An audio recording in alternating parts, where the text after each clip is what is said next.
Hello friends, आज का हमारा टॉपिक है comparison of a FET and BJT. BJT और फेट के बीच में कंपैरिजन। ओके, ये लेक्चर 2 है हमारा फेट फील्ड इफेक्ट ट्रांजिस्टर के ऊपर।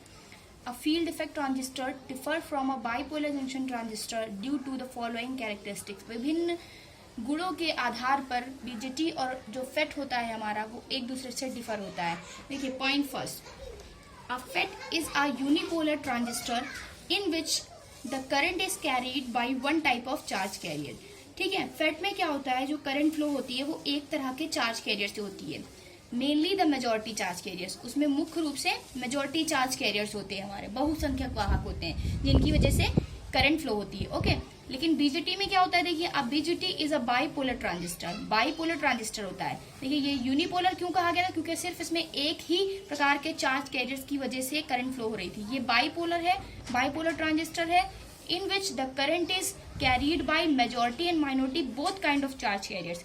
इसमें जो होता है, बीजीटी में आपने पढ़ा हुआ है, इसमें मेजोरिटी चार्ज कैरियर और माइनॉरिटी चार्ज कैरियर्स दोनों ही प्रकार के charge carrier active role play करते हैं। ठीक है, तो इसमें दोनों की महत्ता होती है, इसलिए हम इसे क्या बोलते हैं, bipolar transistor.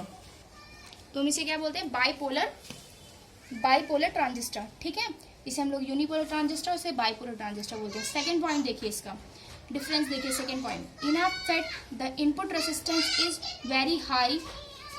In a FET the input resistance is very high. FET में क्या होता है, इनपुट रेसिस्टेंस बहुत हाई होता है, while the output resistance is small. जबकि आउटपुट रेसिस्टेंस क्या होता है, स्मॉल होता है। इनपुट रेसिस्टेंस हाई और आउटपुट रेसिस्टेंस स्मॉल होता है। The input resistance is almost 100 mega ohm in case of JFET. JFET जो हमारा फेट के दो टाइप के होते हैं, एक जेफेट होता है, एक मॉसफेट होता है। ठीक है, तो जेफेट के केस में जो इनपुट रेसिस्टेंस होता है वो 100 मेगा ओम होता है, और मॉसफेट के केस में जो रेसिस्टेंस होता है वो 10 की पावर 10 ओम से 10 की पावर 15 ओम होता है। ठीक है, फॉर फेट के लिए। That is why a FET is voltage control device. जिसकी वजह से हम क्या कह सकते हैं कि जो हमारी फेट है वो कौन सी डिवाइस है, वोल्टेज कंट्रोल डिवाइस है। अब देखिए, बीजीटी क्या होता है, in a BJT the input resistance is small. उल्टा होता है, इसमें क्या था, इनपुट रेसिस्टेंस हाई था, इसमें इनपुट रेसिस्टेंस क्या होता है, स्मॉल होता है, और आउटपुट रेसिस्टेंस हाई होता है। That is why BJT is a current control device. ठीक है, तो ये बीजीटी हमारी कौन सी होती है, करंट कंट्रोल डिवाइस होती है, ये वोल्टेज कंट्रोल डिवाइस होती है फेट हमारी। Point 3, in any integrated circuit, अगर हम किसी सर्किट में इसका यूज करें, अ फेट एक्यूपाइज मतलब घेरता है, less space as compare to BJT. BJT की तुलना में ये बहुत कम स्पेस घेरता है। मतलब जो फेट का डायग्राम होता है, जो फेट का साइज होता है वो बहुत ही स्मॉल होता है, इसलिए वो क्या होता है, बहुत ही कम जो होता है स्पेस ऑक्यूपाइज करता है। It is also easier to fabricate a FET as compare to BJT. और बीजीटी की तुलना में हम फेट को आसानी से किसी भी सर्किट में फैब्रिकेट भी कर सकते हैं। ओके, पॉइंट नंबर 4 देखिए, यहाँ पे 4 कर लीजिए आप। देखिए, पॉइंट नंबर 4 क्या होता है हमारा, a FET is a less noisy than a BJT. जो फेट होता है हमारा वो लेस नॉइजी होता है। नॉइज का मतलब क्या होता है, देखिए, नॉइज का मतलब हमने इससे पहले भी फेट में बीजीटी में बताया था। नॉइज मतलब होता है अनवांटेड सिग्नल्स, जो हमें आउटपुट में, मतलब जो सिग्नल्स हमें नहीं चाहिए अगर वो प्रेजेंट हैं, तो इससे हमारा क्या है, एम्पलीफायर में जो गेन मिलता है वो घट जाता है।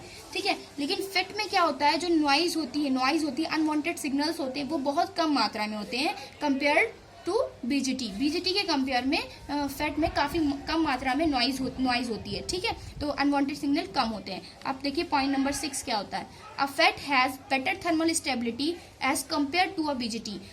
फेट की क्या होती है, थर्मल स्टेबिलिटी भी बहुत अच्छी होती है बीजीटी के कंपेयर में। ठीक है, ये इसके हो गए हमारे 5 पॉइंट्स हो गए कि बीजीटी और फेट में डिफरेंस। आपको अगर बीजीटी और फेट की क्वालिटीज लिखने, कैरेक्टरिस्टिक्स लिखने को आते हैं, तब भी आप फेट और बीजीटी का अलग अलग करके भी लिख सकते हैं, और अगर कंपैरिजन आता है तब भी आप इसको लिख सकते हैं।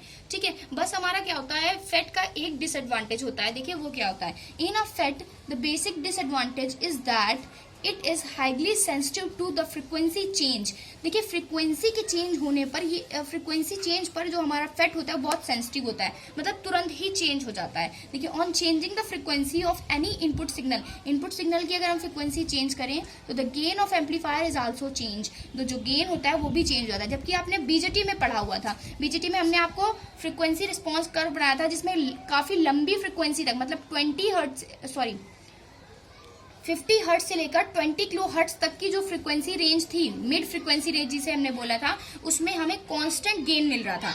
बट इसमें क्या होता है, फेट में क्या होता है, फ्रीक्वेंसी अगर हम थोड़ी भी चेंज करते हैं, उसमें देख लीजिए 50 हर्ट्ज से 20 किलो हर्ट्ज तक की फ्रीक्वेंसी चेंज करने में भी कोई फर्क नहीं आया था गेन में। बट इसमें अगर हम फ्रीक्वेंसी थोड़ी भी चेंज करते हैं फेट में, तो क्या होता है, हमारा जो गेन होता है वो चेंज हो जाता है। ये सबसे बड़ा डिसएडवांटेज होता है फेट के लिए। ओके, आई होप आपको ये वीडियो पसंद आई होगी। हमारा लेक्चर 2 यहीं पे खत्म होता है। अगर आपको ये वीडियो पसंद आए तो प्लीज हमारे चैनल को लाइक, सब्सक्राइब और कमेंट करें।